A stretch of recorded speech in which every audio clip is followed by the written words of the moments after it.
Chapter 5.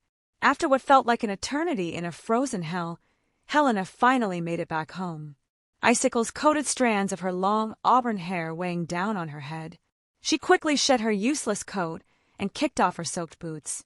Ninja shook his head and body trying to dislodge the crusty snow that coated his fur. He sneezed. Helena wondered if he was coming down with something. She prayed he wouldn't. She continued to shiver. She was pretty sure her body temperature was way below normal. She should run upstairs to take a warm bath to wash away the icy coldness from her body and ward off any germs that could get her sick. But before that, she needed to see the one person in the house who could help her check out her phone. Her brother would probably be annoyed at her interruption. Whenever he was home, he always had his nose in a book studying. He wanted to become a computer engineer and took his schoolwork quite seriously. Taking a resolving breath, she mounted the stairs in her damp socks, heading for his door. She knocked, then spun to look down the hall with anticipation. The bathroom was free. She couldn't wait to lock herself in there and sink into warm, sudsy water. "I'm busy. Go away." Chris's voice echoed through the door. His habitual rude tone didn't surprise her. "I need your help," she spoke loudly. "Ask Tyler or Mom." "I don't have time," he answered. "I can't ask them. You're the techie one. I need you to check my phone, please." The doorknob juggled, and then the door swung open. Chris stood there with his curly hair hanging over his thick black glasses. "I'll look at it later. I'm busy now." He motioned to close the door, but Helena stuck her foot out, blocking it. "It can't wait. I want to make sure no one hacked it." He let go of the doorknob and crossed his arms over his chest. "What do you mean, hacked it?" "Let me in and I'll tell you," she pleaded. "Fine, but make it quick." Once he shut the door behind her, she handed her phone to him. "I lent my phone to this girl in the park. Can you make sure she didn't do anything to it?" He frowned. "And why did you allow a complete stranger to use your phone?" "We were in the park near Metcalf in the middle of a storm and her phone had died." His frown deepened as he narrowed his eyes. "What were you doing in that park? You know shady people hang around there. It's dangerous. And why were you there in the storm?" She huffed. "Are you going to give me a tough time, too?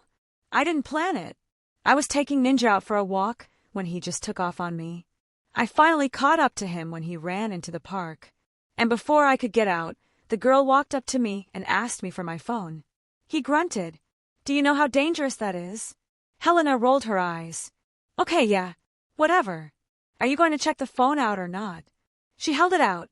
He snatched it and began to check the settings and all active and inactive apps on it. A couple of minutes later, he handed it back to her. "It's all clear. The girl didn't put anything into your phone. How about my personal data?" He snorted. "You really don't understand how phones work, do you?" "Duh. That's why I came to see you," she answered. "Well, when Mom got you the phone, she asked me to set it up for you." "Yeah, I remember." "Well, I created your username and account using made-up names, and the credit card I added was a prepaid one. So, any of yours or our personal info can't be traced." "Okay, that's good. But what about my contacts or emails?" "Well, those of course we can't do anything about."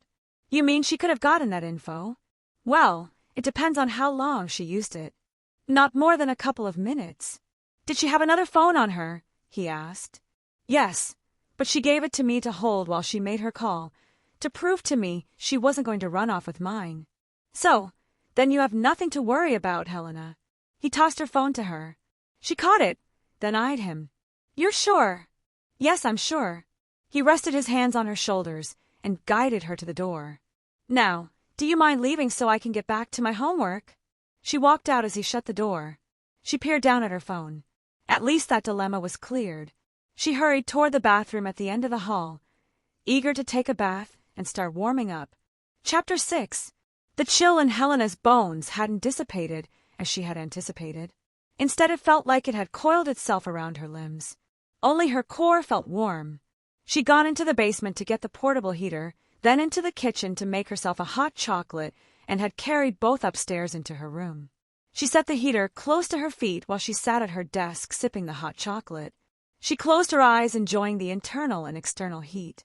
When she reopened her eyes, she perched her cup at the corner of the desk and flipped open her textbook. She had to get cracking on her math problem questions. Music had always been the perfect companion when she studied.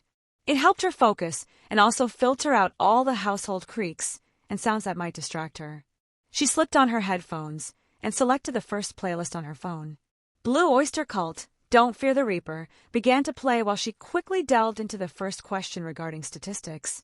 The song came to an end as she finalized her answer in her copybook. She expected the Clash London Calling to play next since she knew it was the next song she'd added to the playlist, but Don't Fear the Reaper started to play again. She paused it and scrolled down to the next song and pressed play. But Don't Fear the Reaper came on again. This continued for several more minutes until in frustration, she turned off the phone. She waited a couple of minutes and then turned it back on. She was on the main screen of the phone and nowhere near her playlist when the same haunting song began to play again. Furiously, she flung the phone onto her bed. She'd have Chris look at it later. He'd obviously tinkered with it when she'd begged him to check it out. It was probably his payback for her bugging him when he was busy studying.